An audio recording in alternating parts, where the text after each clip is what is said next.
जय हिंद। बहुत दिन से ये चल रहा था कि भैया हमारा जेई में हुआ है सिलेक्शन और एसएम में भी हुआ है। ये कितना लोग कहते हैं कि एसएम का हम तैयारी करें कि जेई का तैयारी करें, किस में ज़्यादा बेनिफिट रहता है, किस में कम बेनिफिट रहता है, किस में क्वेश्चन आता रहता है। सारा क्वेश्चन का आज निचोड़ निकाला हूँ, क्योंकि एक मेरा दोस्त जेई है तो उससे मैंने बात करके पूरा ये ब्यौरा निकाला कि किस में क्या है, कितना फैसिलिटी है। तो आइए चलिए एक एक मैं फैसिलिटी आपको बताते जा रहा हूँ कि किसमें कंपेयर करते रहूँ कि जेई में क्या है और एसएम में क्या है, किसमें किसके लिए आप तैयारी करिए तो ज़्यादा बेटर रहेगा। जेई जो होता है ना, जेई और एसएम का दोनों का जो होता है ना पे ग्रेड सेम होता है। ये लेवल 6 में जेई भी होता है, एसएम भी लेवल 6 में जेई में होता है। इसका भी 4200 पे ग्रेड होता है, उसका भी 4200 पे ग्रेड होता है। बात किया जाए पेमेंट की, तो पेमेंट में इसका भी 48,000 समथिंग, 48 से 50,000 स्टार्टिंग इसका पेमेंट रहता है, और जेई का भी 48 से 50,000 स्टार्टिंग पेमेंट रहता है। अब होता क्या है, जब ओपन लाइन में ड्यूटी करिएगा तो आपका ट्रेवलिंग अलाउंस नहीं बनेगा।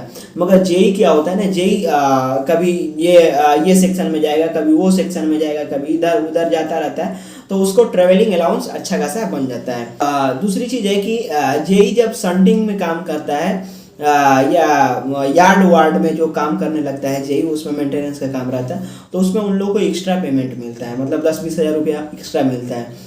तो अगर ओवरऑल देखा जाए ना, तो अगर ओपन लाइन में अगर ड्यूटी कर रहा है तो जेई का पेमेंट ज़्यादा हो जाएगा आपसे, और स्टेशन मास्टर का कम हो जाएगा पेमेंट। अब जेई का क्या होता है ना कि भाग दौड़ रहता है, 50 किलोमीटर दूर काम करने जाएगा, 100 किलोमीटर दूर जाएगा, रात को कभी ड्यूटी लग जाएगा। रात को तो ऐसे काम नहीं होता है, मगर कहीं इमरजेंसी में कहीं ट्रेन एक्सीडेंट हो गया या कैटल ओवर रन ओवर हो गया, कुछ भी हो गया, घटना घट गया, तो उसके अकॉर्डिंग, या कहीं फेलियर मेजर फेलियर हो गया, तो इमरजेंसी में जेई को जाना पड़ता है। एसएम का क्या होता है, एसएम का एक फिक्स ड्यूटी रहता है, उसके अकॉर्डिंग काम करना रहता है। और जेई का खास कोई फिक्स ड्यूटी नहीं रहता है, उसका भी मतलब वो दिन ही में ड्यूटी करता है, नाइट ड्यूटी नहीं रहता है। तो देखा जाए अगर पेमेंट की बात की जाए तो एसएम का थोड़ा कम रहता है, जेई का थोड़ा ज़्यादा रहता है ओपन लाइन में, मगर ट्रेनिंग पीरियड में दोनों का सेम ही रहता है। रिस्पेक्ट की बात किया जाए तो रिस्पेक्ट में एसएम को ऑब्वियसली ज़्यादा मिलता है, और उसका जेई का कम मिलता है। क्यों मिलता है रिस्पेक्ट? क्योंकि एसएम का जो पोस्ट होता है ना, पब्लिक से डीलिंग रहता है, तो बहुत सारे लोग आते हैं, सलाम साहब, तो अच्छा लगता है। या जेई भी हमारे ऑफिस में आता है तो गुड मॉर्निंग बोली के आता है, या परमिशन लेके ऑफिस में आता है, या हम उसको परमिशन देते हैं काम करने के लिए।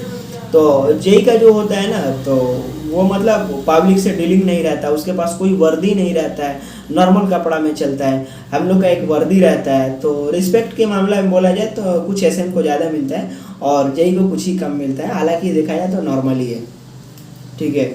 वर्कलोड की बात किया जाए तो वर्कलोड में जो होता है ना, एसएम को स्ट्रेट ज़्यादा होता है, मतलब मेंटली ज़्यादा वर्क करना पड़ता है, और जो जेई होता है ना, तो उसको मेंटली और फिजिकली दोनों वर्क करना पड़ता है, क्योंकि बहुत सारा इंस्पेक्शन रहता है, बहुत सारा ट्रैक में कुछ प्रॉब्लम आ जाता है, फॉल्ट आ जाता है, या गाड़ी ब्लॉक सेक्शन में लेट हो गई, या डिरेलमेंट हो गई, या कुछ भी एक्टिविटी हुआ, तो सारा का सारा रिस्पॉन्सिबिलिटी जेई को जाता है।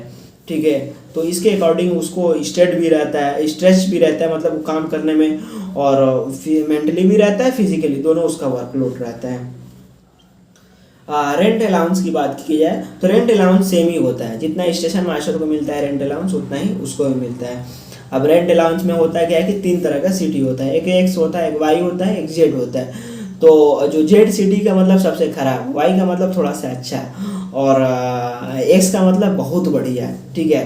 तो वाई सिटी में जो है, सॉरी, जेड सिटी में जो होता है ना, 9% अलाउंस मिलता है, जो भी आपका बेसिक रहेगा उसका 9% आपको रेंट अलाउंस मिलेगा। और वाई सिटी में है तो आपको 18% मिलेगा। अगर जेड सिटी में एक्स सिटी में आप है तो उसका आपको 27% अलाउंस मिलेगा। बाद बाकी पीटीओ जितना हमें मिलेगा उतना उसको भी मिलेगा। टीए होता है तो टीए हम बोल ही रहे हैं कि वो रनिंग एनी टाइम करता रहता है, उसका ट्रैवलिंग अलाउंस बहुत ज़्यादा बन जाता है, हम लोग का कम बनता है, क्योंकि हमको एक फिक्स रहता है कि ये स्टेशन से स्टेशन, मतलब रूम से लेकर स्टेशन ही तक जाना है, ड्यूटी करना है। तो यही बात रहता है। और बाद बाकी पीटीओ पास सब कुछ सेम रहता है, और मेडिकल की फैसिलिटी हमें भी है, उसको भी है, सेकेंड एसी का पास हमारे पास भी है, उसके भी पास है। बच्चों के एजुकेशन के लिए साल भर में 27,000 रुपया मिलता है। मैक्सिमम 2 बच्चों को गवर्नमेंट पैसा देती है पढ़ने के लिए, तो उसको भी मिलेगा, हमें भी मिलेगा। स्कूल है तो उसका भी बच्चा रेलवे स्कूल में जा सकता है पढ़ने के लिए, मेरा भी बच्चा रेलवे स्कूल में जा सकता है पढ़ने के लिए। तो फैसिलिटी सुविधा की बात किया जाए ना तो सब सेम ही रहता है।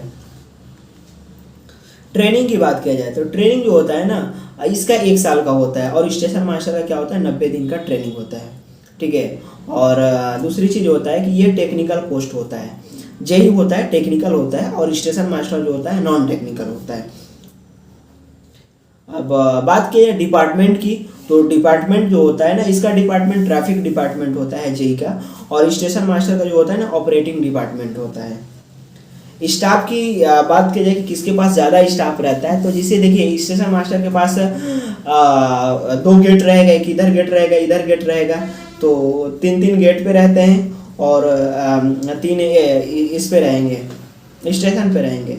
तो 5-6 स्टाफ स्टेशन मास्टर के अंडर में रहता है, मैक्सिमम 10, 15, 20 भी हो सकता है, क्योंकि अकॉर्डिंग कर रहा है कि कितना मेजर स्टेशन है। जितना बड़ा ज़्यादा स्टेशन रहता है उतना ही मतलब पॉइंट्समैन उसको बोला जाता है, तो पॉइंट्समैन की संख्या ज़्यादा रहती है।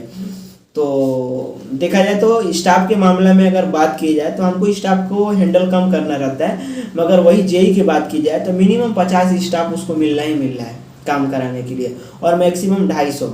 तो अब 50 स्टाफ को आपको देखना रहता है, ये रहता है किसको छुट्टी देना चाहिए किसको नहीं छुट्टी चाहिए, कोई कब गया है, किसको मेंटली प्रॉब्लम है, किसी को फिजिकल प्रॉब्लम है, कुछ है, तो सारा अकॉर्डिंग आप ही के अंडर में वो आएगा पूरा एकदम, मतलब सब आप ही को हैंडल करना रहता है।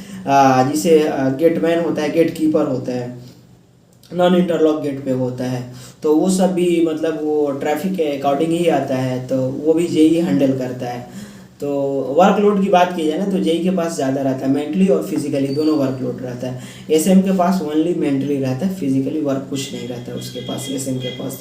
नौकरी दोनों बढ़िया है, आपके ऊपर डिपेंड कर रहा है कि आप तैयारी किस अकॉर्डिंग कर रहे हैं। अगर आप एसएम के लिए कर रहे हैं तो एनटीपीसी के थ्रू आइएगा, जेई की तैयारी कर रहे हैं तो रेलवे जेई का फॉर्म निकलता है उसके अकॉर्डिंग आप आइएगा। आपके ऊपर डिपेंड कर रहा है आप जाना किस में चाहते हैं। अगर ऑफिस वर्क करना है तो एकदम बिल्कुल स्टेशन मास्टर में आ जाइए, कोई दिक्कत नहीं है। अगर आपको मतलब घूमना है, इधर उधर ड्यूटी करना है, तो आप चले जाइए जेई में चले जाइए, डिपेंड आपके ऊपर कर रहा है।